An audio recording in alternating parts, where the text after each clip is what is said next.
aujourd'hui, le ministre de l'Environnement, Conservation de la Nature et Tourisme, en la personne de Monsieur José Ndundo Bonongue. Bonjour, Excellence. Bonjour.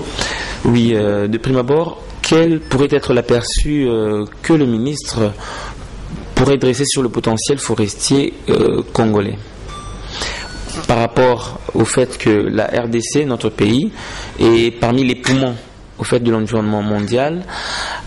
Quelle est la superficie exacte des forêts congolaises et qu'est-ce que les forêts congolaises donnent au monde entier par rapport au fait d'éviter la pollution? Deux chiffres pour 50 000 km² de forêt, de superficie forestière. Exactement.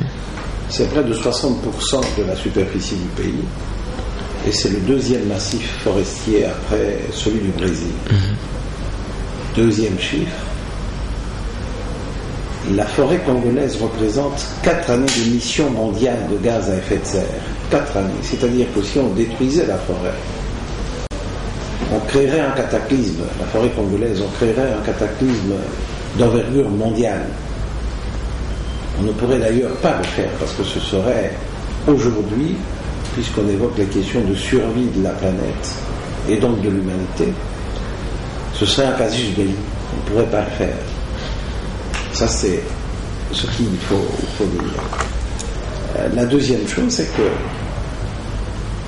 la République démocratique du Congo, partant de ces deux faits,